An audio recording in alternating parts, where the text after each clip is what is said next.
Hey everybody. Hamster breeding. Don't do it, there's no money in it. So let's go straight to Flutter.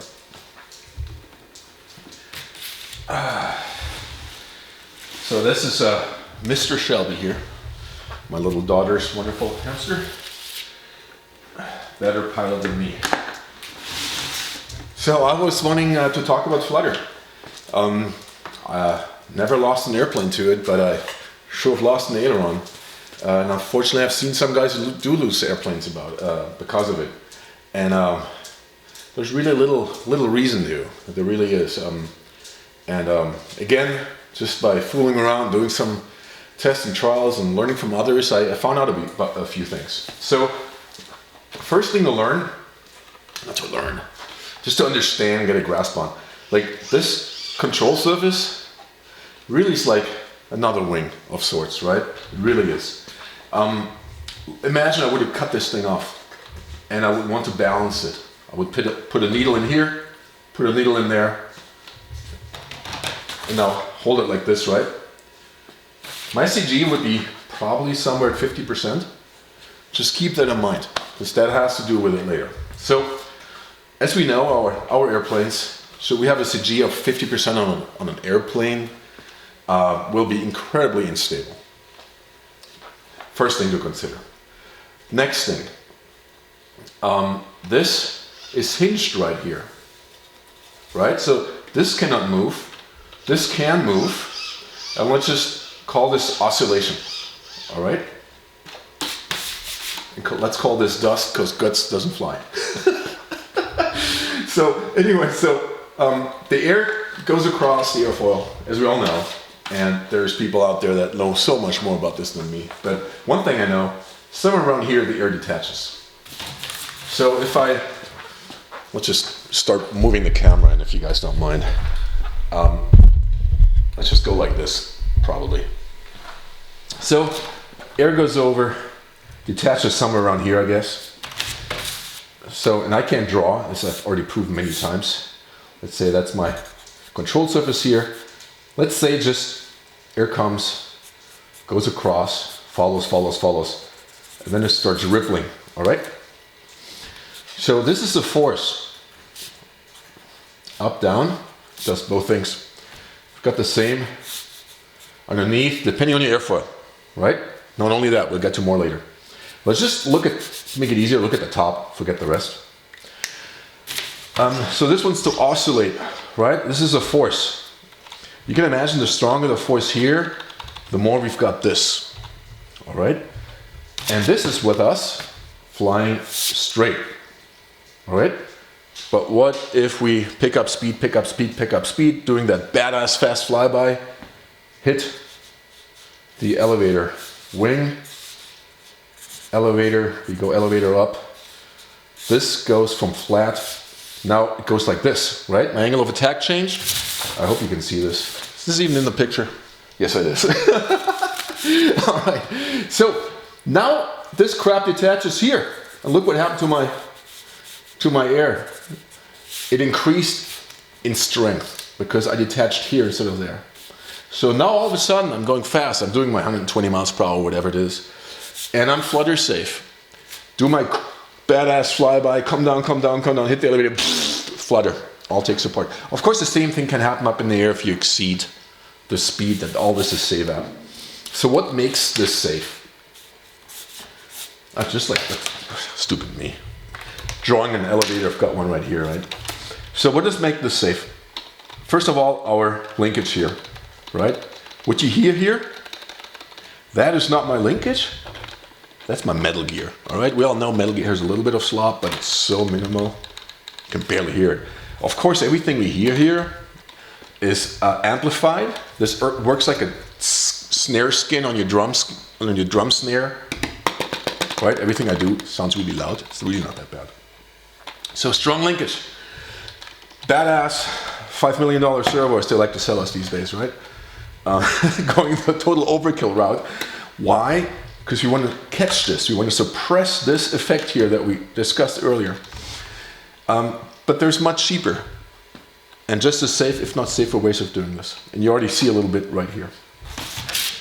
So what can we do? We don't want to minimize our speed. We still want to go 140, right? We don't want to not use my elevator and change the angle of attack because, you know, it's not a slot car. All right. Ask clown guts. I know. I'm talking out of my butt right now. So what can we do? So we got this. We cannot change that. But we can change two things right now. First of all, move the CG of the surface forward. We just talked about it. 50% unstable, we go forward just like your airplane really, and it really works that way, funny enough. You move the CG of the surface forward by giving it weight in the front. I don't have, let's say this would be a, like a warbird, right? Some of those warbirds, you actually, like smaller, makes more believable. You see a little nose right here, right? So this thing, there would be a cutout, there's a nose right here. And this actually in the original is filled with ballast, just for that, right? You would think at first it's just like an aerodynamic thing to give you like sort of like a power steering, right? I mean, I get you, I hear you, but they use this pocket for weight. We don't do that. And even most of us, if you build scale and we've got a Corsair or something where that pocket is present, we're still not using it, right? So if you're concerned about Flutter, first thing is bring the CG forward. Makes it more stable. Next thing, we'll get to that later. Next thing is this oscillating, right? So this whole thing about where the hinge point is, your depth, your speed, size of the rotor, CG, all these things, they create, and I'm not good at math, I couldn't show you the formula or how any of this works.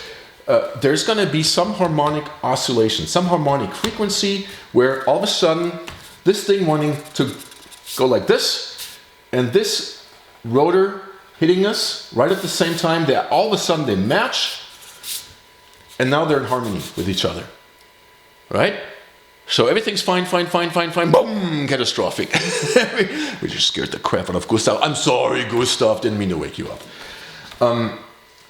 So what can we do? We can change the harmonic frequency here. We can make it less likely than this frequency that is given, right? We cannot change that. We just discussed that. We don't want to change it. We don't want to go slower. We don't want to stop pulling the elevator. Well, we can change this oscillation, this harmonic oscillation, again by, and that's why this is all about, by bringing our CG forward. Don't ask me why I just wrote that backwards. So, add weight right here. And please buy at Aeroscale. We're so poor we cannot afford good pens. Next pen. Hope this one's better. That's reason number one. The next reason is this effect of the oscillation doesn't just have to do with the CG itself. The closer our CG, not just the stability, but the closer it gets to actually where the center of twist is. That's just another word for our hinge line, right? That's the center of twist. The closer your CG gets to the center of twist, right? The more we control flutter. That's how I do it. Very easy, you can do that on any one of your airplanes. At any time. And if you don't like it, you can just Dremel it off, put a white Sharpie to it, you're done. So what I do, this is version number one. I just go to a tackle shop. This is the sinker weight you see there, right? The lead weight. Just get a size I like, cut in half. This is G10 fiberglass board. So I cut this out, clean it up with a Dremel, whatever, so that I touch the skin on the other side. That's important. So it's actually glued to the back of this skin. Get yourself some epoxy, you're done. And as you see, I didn't even put any love to it. I didn't really like sand any edges. I'm like, hey, this needs to be functional. This works. Fantastic. Number two, and now I scared the hamster on top of things. Can we see him? Look at that little guy. Yeah, he's on payroll here. He's in charge of the complaints department. That may explain your lack of success when you want to return stuff here. So this, and we're not talking about manufacturer because I don't want to blame the manufacturer because I bet all of their customers are as happy as they can be. So this is not criticism, right? This is just a great example of what we're looking at. So right now I'm going to take this camera off. Let's go by hand here. So what we got here, oh hang on, with the microphone it's kind of tricky. what we got here is like, they wanted to go for the nice scale linkage, which I now removed. All right, so you see how short that is. We don't have any levers. There is no pocket on the Focke-Wulf that can help us. And a friend of mine, I had a bad feeling right away. I would have changed it anyways. But a friend of mine has the same airplane. He already has some miles on it. I don't. And he, when I pointed this out to him, he's like, yeah, I think you're right, Guts. Like, mine is kind of getting mushy over time, and I may want to do what you're doing. So anyways, I put that together as intended, put the servo on. It's an expensive, really nice AR servo, high torque, and under 7.4 volts, didn't matter what I threw at it. I could just, this just wasn't good, right? What I'm doing right here, I'm mimicking what the servo did under full holding power. I was able to move it. So, let me mount that up here. So what did I do here? On the aileron. Oh my God, now you guys have to look at my hamster again. And that's what I call the Russian approach. That's when I, build ugly, just to make it work. People that know me will tell I always build like that. So, what I did, I installed the control horn here, right? So, I went in on the back side, on the underneath. Now I've got a nice angle coming from the servo, going up, and now look at the length of my lever. So I've got a lot more lever here. Imagine you're trying to loosen a nut on your wheel. You need to do a tire change. If you're not strong enough, what do? Right, you mount a lever, and now you're putting much more torque on there. Same here. Less travel, same force, gives me more torque. Then I simply made this straight horn. Did that first because, give me less figuring out to do. And once that cured and I liked everything, I just made another straight bar. And then don't think that's just a bolt. That's just for curing, and I left it on there because it's at the same time it's my, it catches the linkage. This is brass. This is solid brass. I just put it on my sander, made it nice and round, cut it in half after that, and then I glued it in place. Done. So here you go, and you bet. I don't have it hooked up right now, but now with the same servo, this is strong as all can be. Plus, I changed the CG. Plus, I brought the CG, so the native harmonic frequency changed. Plus, I brought it closer to the center of twist. And the center of twist with this Focke-Wulf is actually right here. It's not here, right? The hinge line is right here. This you see here, like it dips, right? So anyways, that's really it. There's not that much magic to it.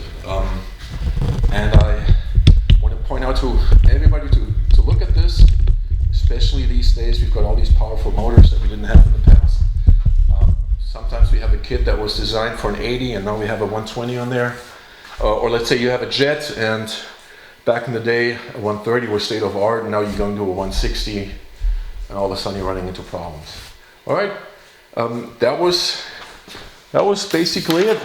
That's all I had to share. Enjoy, and it's an easy fix. And again, if you have a Warbird, this is not one of them that actually has a pocket going forward, right? Use that pocket. Just like the big guys, that's why they had it. If you want to look something fun up, there's I think it was a Boeing crew that had a Boeing in for service, and the test flew it, and they almost lost their Boeing because the ground crew forgot to fill the pockets back up after they inspected. So this is a real problem that we share with the big guys. Thank you.